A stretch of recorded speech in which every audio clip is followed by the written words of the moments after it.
بسم اللہ الرحمن الرحیم۔ السلام علیکم۔ اشفاق احمد لکھتے ہیں کہ میں ایک گھر کے قریب سے گزر رہا تھا کہ اچانک مجھے گھر سے ایک بچے کے رونے کی آواز آئی۔ اس آواز میں اتنا درد تھا کہ مجھے مجبوراً گھر میں داخل ہو کر معلوم کرنا پڑا کہ آخر یہ بچہ کیوں رو رہا ہے۔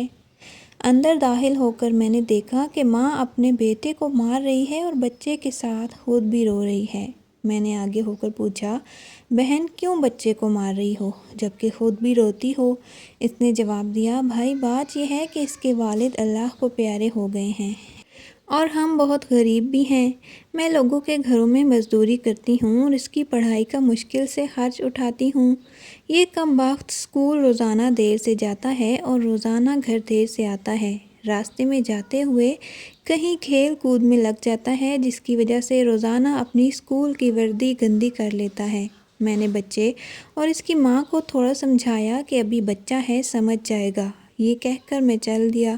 ایک دن صبح سبزی منڈی کچھ سبزی وغیرہ لینے گیا تو اچانک میری نظر اسی 10 سالہ بچے پر پڑی جو روزانہ گھر سے مار کھاتا تھا۔ کیا دیکھتا ہوں کہ وہ بچہ منڈی میں پھر رہا ہے اور جو دکاندار اپنی دکانوں کے لیے سبزی خرید کر اپنی بوریوں میں ڈالتے تو ان میں سے کوئی سبزی زمین پر گر جاتی تو وہ بچہ اسے فوراً اٹھا کر اپنی جھولی میں ڈال لیتا۔ میں یہ ماجرا دیکھ کر پریشانی میں مبتلا ہو رہا تھا کہ ایسا کیوں کر رہا ہے۔ میں اس بچے کا چھپ کر پیچھا کرنے لگا۔ جب اس کی جھولی سبزی سے بھر گئی تو وہ سڑک کے کنارے بیٹھ کر اونچی اونچی آوازیں لگا کر بیچنے لگا۔ منہ پر مٹی، گندی وردی اور آنکھوں میں نمی کے ساتھ ایسا دکاندار زندگی میں پہلی بار دیکھ رہا تھا۔ اچانک ایک آدمی اپنی دکان سے اٹھا جس کی دکان کے سامنے اس بچے نے ننھی سی دکان لگائی تھی۔ اس شخص نے آتے ہی ایک زوردار پاؤں مار کر اس ننھی سی دکان کو ایک ہی جھٹکے میں ساری سڑک پر پھیلا دیا اور بازو سے پکڑ کر اس بچے کو دھکا بھی دیا۔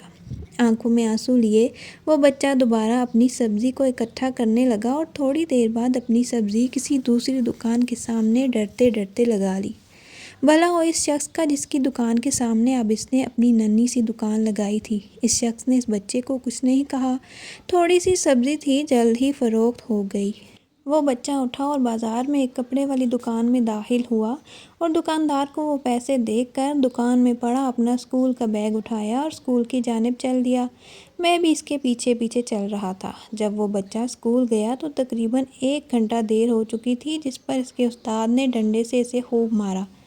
اشفاق احمد صاحب کہتے ہیں کہ میں نے جلدی سے جا کر استاد کو منع کیا، یتیم بچہ ہے، اسے مت مارو۔ استاد فرمانے لگے، سر یہ روزانہ 1 گھنٹہ دیر سے آتا ہے، میں روزانہ اسے سزا دیتا ہوں تاکہ ڈر سے اسکول ٹائم پر آئے اور کئی بار میں اس کے گھر بھی اطلاع دے چکا ہوں۔ بچہ مار کھانے کے بعد کلاس میں بیٹھ کر پڑھنے لگا۔ میں نے اس کے استاد کا موبائل نمبر لیا اور گھر کی طرف چل دیا۔ حسب معمول بچے نے اسکول سے گھر آ کر ماں سے ایک بار پھر مار کھائی ہوگی۔ ساری رات میرا سر چکراتا رہا۔ اگلے دن صبح کی نماز ادا کی اور فوراً بچے کے استاد کو کال کر کے درخواست کی کہ منڈی ہر حالت میں پہنچ جانا۔ سورج نکلا اور بچے کا اسکول جانے کا وقت ہوا۔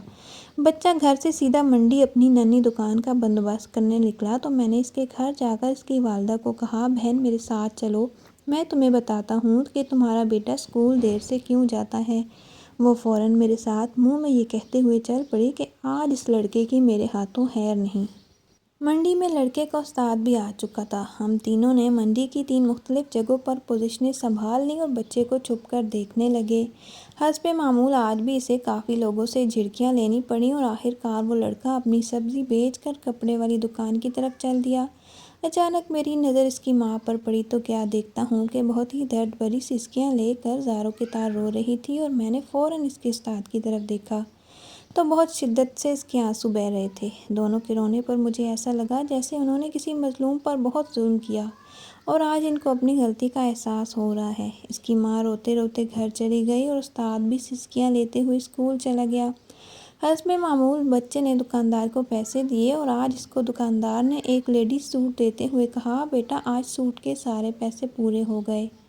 بچے نے اس سوٹ کو پکڑ کر اسکول بیگ میں رکھا اور اسکول چلا گیا۔